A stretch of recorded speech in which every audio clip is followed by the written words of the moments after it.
Hey, it's Linda. I'm back here today talking about a difficult topic, which is shame. A lot of people feel it. We all have shame at some point in time, and shame is different than guilt. So if you're someone that has been struggling with feeling ashamed because things have happened to you, you've done things in your life, and it's really hindering you, please plan to listen to this whole thing. I'm going to give you some quick steps, and by the end of this, you'll have a plan to really get rid of shame with fire. So if this is what you're looking for, please comment below, yeah, I'm ready for this. Give it a like, and let's get started. Shame is different than guilt. Shame is that thing where it's not that you've done something wrong and that you've made a bad choice. It is you are a bad person. You're just not worthy because you're not good enough. Guilt is something that, yeah, I need to do something different. Shame is there's nothing you can ever do to make it better. It's that hopeless, helpless sort of feeling. The shame is when you feel completely abandoned, that nobody loves you, nobody ever will love you because you're not worthy of being loved. And guilt is, yeah, I've done some things wrong, I've hurt some people, that's why I'm being rejected, but it doesn't always have to be that way. So guilt can be really motivating, but shame is hugely destructive. So think about it, when we're feeling ashamed, and unfortunately, our whole society focuses on the negative and not the positive. And how many times have we said, we have probably said it ourselves, maybe to our kids, maybe to our students, shame on you, certainly to our animals, shame on you, naughty dog. But we've been raised really with shaming behavior towards us, and then we learn how to use that. Why? It's a motivator. We try to motivate people through shame, and any logical person knows it's not effective. It does not work near as well as positive reinforcement. So when we have this shame, it really becomes devastating, and a lot of people who have been abused, sexually abused, or have abused others in one way or another are filled with shame. I'm a recovering alcoholic and drug addict, and in my blackout days, I did a lot of things I was ashamed of. We've all done a lot of things at times, but I've done a lot of things, and trying to deal with that when you can't change it made me just not want to live anymore. That is the epitome of coping with shame, is just ending your life. And a lot of people just don't feel their life is worth living because they don't think it's ever going to get better. Well, that's not true. It can get better, and there is hope. So what I want to share with you, and what I do in my coaching and my counseling practice, is just to help people through that. So I'm just going to give you a little tidbit of what you can do to get rid of shame with fire. How do you do it with fire? First thing you need to do is to first figure out what you are ashamed of and what have people done to shame you. So we'll start with that. So what you do is write down the first thing that comes to your mind when you go, I am so ashamed. Write that thing down. Who was that person? It might have been you, but who was that person? What exactly did they do to you? How did you feel when they did that thing to you? Now, what did you do as a result of how you felt for that thing? That's the process we go through. We think something, and then we feel something, and then we do something. And that doing can then bring us shame because a lot of times we lash out. A lot of us turn to alcohol, drugs, food, gambling, sex, lots of different things, shopping, internet, being mean. We cope in a lot of different ways. So this exercise will help you to really think about, how have you been reacting to shame? Probably not well. So once you do that and you write that down, you just keep going.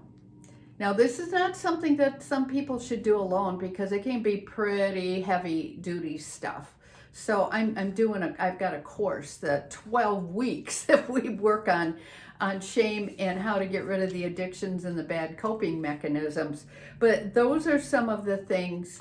What can you do now after you've gone through this process? So the first thing I want you to do is to make a tree. Our brains are like a tree with branches on them. And on those branches are memories.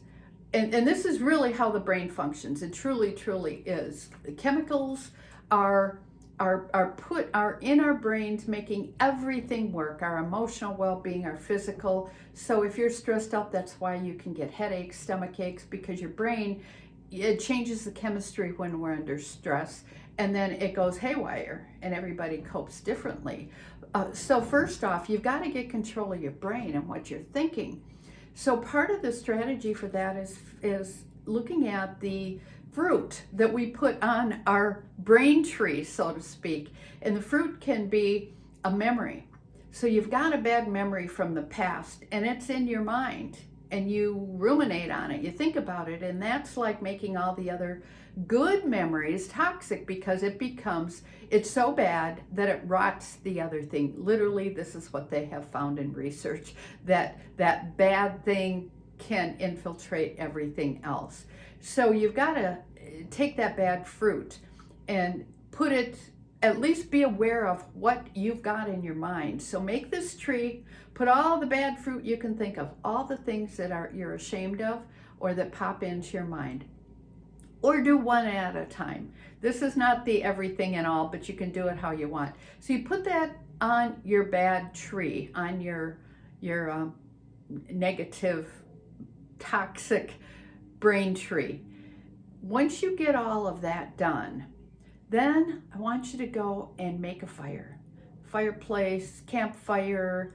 I did this yesterday in a retreat, an online retreat, and they just cooked up a grill and threw all this in there. But you imagine, you take that toxic brain memories and you put them in the fire. And then you imagine all of that pain, all of that shame just going up into heaven, wherever, if you believe in God, you know, that he's just sucking that all up and taking it out of your mind, that visualization of it being burned up, going into the pits of hell, however you need to put it together to get rid of it. That's what you do. You let it go. Because if you just wrap it up in a ball and throw it in the garbage, if you're like me, I have a tendency to go pick stuff out of the garbage or the Goodwill box and go, oh yeah, I don't really want to get rid of that. And we pick it back up again. You need to decide you don't want it in your mind. So once you burn it up, it's gone. Then you come back and you do a good brain tree. What do you want in your mind? The Spirit Christian perspective is the fruits of the Spirit.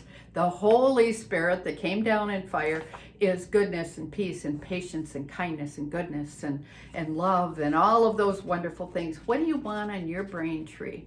Because you can decide what you want to put in your mind. So every new experience that happens, it comes to you and you make a decision right then and there if you want that thing, what that happened. Somebody called you a name. You got fired from your job. Do you want to put that in your mind and have it rotting all the other thoughts? Some things maybe need to go up there because you need to think about them. And you need to think about, do I want to do this again? But other things, no. Somebody called you a name that you don't care about. Somebody said something mean on Facebook. Let it go. Don't waste your brain space on those things. So that's one way to get rid of shame.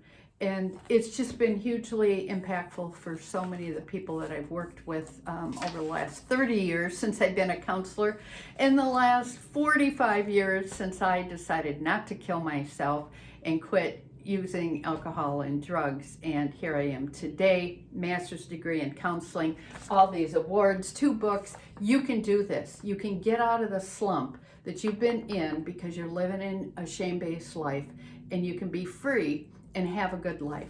So I'd love to help you with that. If this has helped you at all, give me a thumbs up. Sign up, subscribe. I am doing one of these every week, and I would love to really help you. Also got some some really cool 12-week course coming up that will get you through the whole thing. So sign up for a strategy session with me and let's get started to get rid of this shame. This is Linda Larson Schlitz from the Faucet of Hope. I want you to be a faucet of hope as well. God bless you.